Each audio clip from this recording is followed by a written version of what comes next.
अस्सलामुअलैकुम। आज की क्लास में खुशामदीद। आज की हदीस हज़रत जाबिर से रिवायत है कि रसूल सल्लल्लाहु अलैहि वसल्लम ने फरमाया, बंदे और कुफर के दरमियान नमाज छोड़ देने का ही फासला है। अच्छा, तमाम बच्चों को खुशामदीद। पेपर के बाद आज हमारी पहली क्लास है। उम्मीद है आप तमाम बच्चों के पेपर बहुत अच्छे हुए होंगे, बहुत कुछ सीखा होगा आपने। आज की क्लास स्टार्ट करते हैं। अच्छा, आज हमारा नया चैप्टर है क्लास 6 सब्जेक्ट साइंस, हमेशा की तरह लेक्चर नंबर 28। अच्छा, चैप्टर नंबर 6 तमाम बच्चे निकाल लें, क्लासिफाइंग प्लांट एंड एनिमल। और ये चैप्टर आपके पास जो पेज नंबर है वो उम्मीद है तमाम बच्चों के पास बुक होगी। पेज नंबर 127 पे से ये चैप्टर स्टार्ट हो रहा है। आज हम इसको पढ़ेंगे और इसके दो टॉपिक को डिस्कस करेंगे। How do we classify rich diversity of living thing. हम कैसे क्लासीफाई करते हैं। रिच डाइवर्सिटी का मतलब हमारे पास एक बहुत बड़ी तादाद है जो मुख्तलिफ, हर एक लिविंग थिंग दूसरे से मुख्तलिफ है। छोटी छोटी मछलियाँ हैं, उनकी कई हज़ार वैरायटीज़ मौजूद हैं। कीड़े मकोड़े हैं, उनकी कई हज़ार लाखों में वैरायटीज़ मौजूद हैं। तो हमारे पास कई लाख अरबों खरब में बहुत सारी मखलूक़ात हैं, उनको हमने क्लासिफाई करना है। आज हम वो देखेंगे कि हम उसको किस तरह से क्लासिफाई करते हैं। चैप्टर नंबर 6, दो टॉपिक्स आज हम डिस्कस करेंगे। पहला टॉपिक है क्लासिफाइंग लिविंग थिंग और दूसरा जो डिस्कस करेंगे 6.2, what is a species. Species क्या होती है। सबसे पहले बात करते हैं क्लासिफाइंग लिविंग थिंग में। At the end of this session you should be able to answer the following questions. How diverse are living things, मतलब उनमें कितनी चीज़ें मुख्तलिफ पाई जाती हैं एक एक में दूसरे से, उसके डाइवर्सिटी बोला जाता है। Why is there are need to classify living thing. आज हम इस चैप्टर में आप इंशाल्लाह ये भी सीखेंगे पूरे चैप्टर में कि क्यों ज़रूरत पड़ी किसी चीज़ को क्लासीफाई करने की, और how are living thing classified, living thing को कैसे क्लासीफाइड करते हैं। बात आगे लेके चलते हैं। Can you name all this living things, और there are many orders living thing that you don't know about how diverse are living thing. आप इनके नाम तो उम्मीद है बता सकते हैं, बहुत सारी चीज़ों के बता सकते हैं और बहुत सारी के नहीं बता सकते, लेकिन आप जो है ये बात नहीं जानते कि किस तरह से लिविंग थिंग एक दूसरे से डिफरेंट है। बाज़ाहिर वो देखने में एक जैसे लग रहे होंगे, लेकिन उनकी बहुत सारी चीज़ें डिफरेंट होंगी। उस बारे में आज हम बात इंशाल्लाह बात करेंगे। They are millions of kinds of living things, जो अभी बात की मिलियंस ऑफ काइंड्स हम बस लिविंग थिंग्स हैं जो एग्जिस्ट करती हैं दुनिया पे। सम हैव बीन डिस्कवर्ड, कुछ डिस्कवर्ड हो चुकी हैं, आइडेंटिफाइड एंड क्लासिफाइड, उसको हमने आइडेंटिफाई करके क्लासिफाई कर दिया। Many others have yet to discovered, बहुत सारी उसमें से डिस्कवर्ड अभी तक नहीं हुई हैं और कुछ हमें मिलती जा रही हैं। आगे चलते हैं। Classifying living thing, classifying living thing क्यों करते हैं। What need to be done to help the man find item easily in this supermarket. Classifying or grouping things with similar characteristics can help us find things easily and quickly. अब अगर आप जाएं, मिसाल के तौर पे आप इम्तियाज़ जाएं, या मिसाल के तौर पे आप इम्तियाज़ जाएं या चेज़ जाएं, तो वहाँ पे अगर मिसाल के तौर पे आपने कंडेंस मिल्क लेना है और वो रखा हो कहीं पे, आपको बोला जाएगा भाई इसी के अंदर ढूंढो, तो आपको कितना टाइम लग जाएगा, आप परेशान हो जाएंगे और आपको आपकी मकसद की चीज़ नहीं मिलेगी और थकन ज़्यादा हो जाएगी। उसके मुकाबले में जब हम सुपर स्टोर्स जाते हैं तो बेवरेजेस का एक अलग सेक्शन बना होता है, क्रीम्स का एक अलग होता है, स्पाइसेस का एक अलग सेक्शन होता है। तो हमने क्लासीफाई करके क्या किया, अपनी ज़िंदगी को आसान कर लिया। अब इसको हवाले से थोड़ा सा पढ़ लेते हैं। क्लासीफाइंग लिविंग थिंग में हम क्या करते हैं, organise the rich diversity of living thing systematically so that we can study and understand them better. हम ऑर्गेनाइज करते हैं rich diversity of living things systematically, हम उनको डिस्कस करना शुरू करते हैं। Identified the great diversity of living thing and talk about them, उनकी जो डाइवर्सिटी होती है उसको आइडेंटिफाई करते हैं और उसके हवाले से बात करना शुरू करते हैं। Find out how living thing और रिलेट टू वन अनदर, जब हमने एक डाइवर्सिटी, एक मुख्तलिफ एनिमल्स के बारे में डिस्कशन शुरू किया, फिर हम ये चीज़ चेक करते हैं कि कौन सी चीज़ें उनमें मिलती जुलती हैं। अगर ज़्यादा चीज़ें मिलती जुलती हैं तो हम उसका origin of living thing, trace the origin of living thing, उसके ओरिजिन को ट्रेस करते हैं और कि कहाँ से वो चीज़ आई। ओरिजिन मतलब कहाँ से उसकी पैदाइश शुरू हुई, कहाँ से वो वजूद में आई। उन सारी चीज़ों को डिस्कस करके फिर एक ग्रुप बना के उसमें रख देते हैं। अभी उसके हवाले से आगे बात करते हैं। देखो अब यहाँ पे देखो, classifying the great diversity of living thing. अब हम उसको डाइवर्सिटी को, लिविंग थिंग की डाइवर्सिटी जो है उसको क्लासीफाई करना है। What similarities do you observe in two animals, आपने कौन सी दो सिमिलरिटीज इसके अंदर ऑब्जर्व की, और is it useful for scientist to classify thing according to their colour. क्या अगर मिसाल के तौर पे भाई दोनों काले हम उसको एक ग्रुप में डाल दें, तो ये चीज़ क्या फ़ायदेमंद साबित होगी। Scientist use other characteristics, they are more important to classify thing. कभी भी साइंटिस्ट ये नहीं करते कि भाई अगर कौवा काला है और भैंस काली है, चलो भाई एक ही ग्रुप में डाल दें, ऐसा तो नहीं हो सकता ना। तो उसके लिए मुख्तलिफ कैरेक्टरिस्टिक देखी जाती हैं। आगे चलते हैं। अब आपके पास है शेप एंड बॉडी स्ट्रक्चर। सबसे पहले शेप और बॉडी स्ट्रक्चर को भी देखते हैं, फिर उसका लाइफ साइकिल के यार किस तरह वो पैदा हुआ, किस तरह से वो बड़ा हुआ, कितनी मरतबा उसने अपनी शेप चेंज की, उसकी बॉडी के अंदर क्या क्या बदलाव है, ये सारी बातें। फिर जेनोमिन, genetic material of living thing के जेनेटिक मटेरियल क्या यूज़ हुआ, कहाँ से उसकी पैदाइश हुई, मदर फादर कौन थे, क्या थे, किस तरह उसकी पैदाइश हुई, ये सारी चीज़ें डिस्कस होती हैं। How the living evolves, how the living evolves, किस तरह से उसने बढ़ा।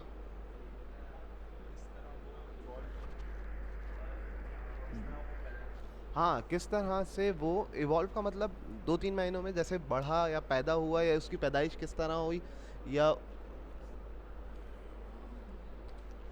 अब आगे चलते हैं। हमारे पास एक लीनियर सिस्टम है। लीनियर सिस्टम में क्या होता है, लिविंग थिंग्स को हम टैक्सोनॉमिक ग्रुप पे डालते हैं और उनका एक नेचुरल रिलेशनशिप शो करते हैं। टैक्सोनॉमिक ग्रुप क्या होता है, उसमें क्या होता है, डोमेन होता है, किंगडम होती है, फाइलम होती है, क्लास होती है, ऑर्डर होता है, फैमिली और जेनस और species. Each domain consist of many kingdoms, plant and animal kingdoms. अब इसके अंदर बहुत सारी किंगडम्स होती हैं। Each kingdom is made up of a number of phyla and so on. अभी आपके इंशाल्लाह आपको इसको दिखाएंगे एक पिक्चर के अंदर, which domain kingdom class orders and do human being belong to. Human being कहाँ बिलोंग करते हैं, ये चीज़ आप देख लें। अब सबसे पहली चीज़ क्या है आपकी, ह्यूमन की स्पेशी क्या है, होमो स्पेशी। फिर उसका जेनस क्या है, होमो। फैमिली क्या है, होमिनिड। ऑर्डर क्या है, पिरामिड्स। क्लास क्या है, मेमल्स। फाइलम क्या है, कॉर्डेट्स। और किंगडम क्या है, animal. Animals are moves on their own. अच्छा, किंगडम एनिमल्स क्यों है, क्योंकि एनिमल्स वगैरह खुद से घूम सकते हैं, इधर उधर फिर सकते हैं। कॉर्डेट्स क्या है, इसके पास बैकबोन होती है, इसलिए फाइलम कॉर्डेट है। मेमल्स क्या होते हैं, विथ फर, हेयर, बाल वगैरह इनके पास होते हैं। और मिल्क ग्लैंड, जैसे आपने गाय वगैरह के दूध के थन देखे हैं, जैसे गाय वगैरह के अंदर होते हैं, इसी तरह ये एनिमल्स के अंदर जो फीमेल्स होती हैं उसमें मिल्क ग्लैंड्स होता है। अच्छा, आपके पास ऑर्डर क्या है, primates, mammals with collar bones and gripping fingers. फिर इसके बाद आपके पास होमिट क्या है, primates with relative flat faces and 3 dimensional face vision. अगर आप देखो तो आपका फेस वगैरह कैसा 3 डायमेंशन बना होता है, फ्लैट फेस होता है। ये सारी चीज़ें हमारी फैमिली में आती हैं। ठीक है, आगे चलते हैं। अच्छा, अब इसके की पॉइंट्स क्या हैं, there is great diversity of living thing on earth. अभी हमने बात की कि मुख्तलिफ कई लाख मखलूक़ात ज़मीन पे मौजूद हैं, और हम उनको किस तरह से क्लासीफाई करते हैं, कैरेक्टरिस्टिक्स जैसे शेप, बॉडी स्ट्रक्चर्स, और किस तरह से वो बड़े हुए, किस तरह से उनकी पैदाइश हुई, किस तरह से वो उनका वजूद दुनिया में आया। इन सारी चीज़ों को हम डिस्कस करते हैं। Living thing can be classified into different kingdoms.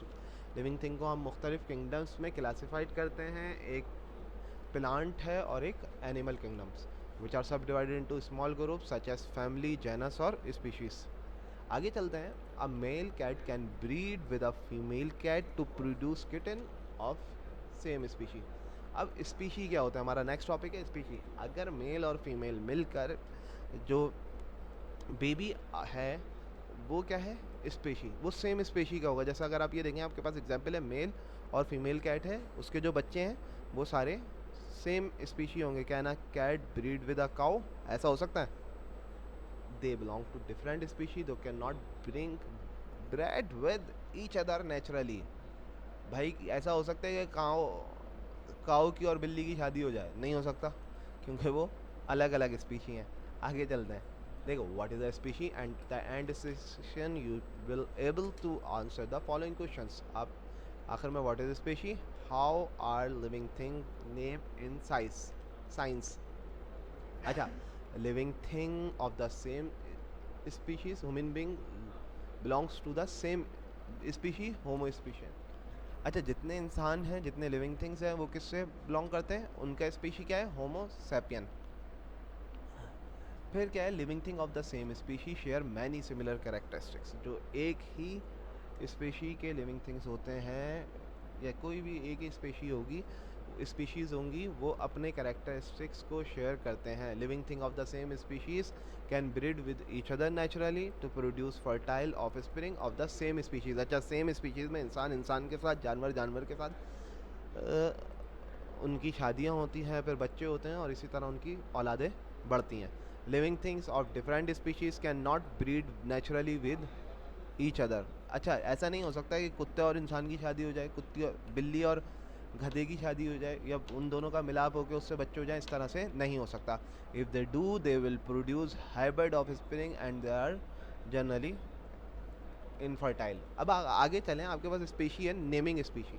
आपने नेमिंग करना है, तो do this animals belong to the same species? दो बुफेलो हैं, क्या दोनों एक ही जगह से बिलोंग कर सकते हैं? नहीं। The African buffalo and the American buffalo are an example of two different species that share a common name. Buffalo common name है। The lady fingers plants is example of living thing that have different common names. अब common names क्या है इसमें भाई? Each species given a scientific name in Latin to avoid confusing and misunderstanding. The scientific name has two parts, is written in italic. अब हमारे पास क्या नाम है? साइंटिफिक नेम क्या है? सैनरस, कैफर और बिसन बिसन बिसन, ये लातीनी ज़बान में लिखे हुए हैं। और इसका कॉमन नेम क्या है? अफ्रीकन बुफेलो और अमेरिकन बुफेलो। अब आगे चलते हैं। The first part identifies the genus and the first letter is capitalise. अब आपका जो इसका फर्स्ट पार्ट है वो क्या बता रहा है कि इसकी जेनस क्या है, जीन क्या है, इसको बता रहा है। और इसका हमेशा फर्स्ट वर्ड क्या होगा? कैपिटलाइज होगा। फिर आगे चलते हैं। The second part identifies the species. It start with smaller part. What are scientist used name use, scientific name use. हम क्या साइंटिफिक नेम यूज़ करते हैं? Bordetella pertussis causes whooping cough in children. खांसी की वजह बनती है, ये एक वायरस यहाँ पे बना हुआ है, उसका नाम लिखा हुआ है। Scientist usually use scientific name of living thing in their work. Scientific name use करते हैं जब भी कोई साइंटिस्ट काम कर रहे होते हैं। Using scientific names enable scientist to tell whether there is any relationship between two species। ये साइंटिफिक नेम उनको मदद करता है कि यार जो दो स्पीशीज़ हैं उनके आपस में कोई ताल्लुक है, कोई चीज़ें सिमिलर हैं, तो ये चीज़ बताता है। और आगे चलता है। इसके की पॉइंट्स हैं लास्ट में, इसके बाद क्लास को ख़त्म करते हैं। अच्छा, अब ये होगा इस चैप्टर के आखिर में आपसे एमसीक्यूज़ के तौर पे कुछ सवालात किए जा सकते हैं ओरली, तो उसको अच्छी तरह लेक्चर को पहले देखें और जो भी सवाल हो आप लोग कर लें ताकि उसके बाद हम कर सकें। क्लास के एंड में की पॉइंट्स हैं। A species a group of living thing that share many similar characteristics that can breed with another to produce fertile offspring. Each species is given a two-part scientific name in Latin।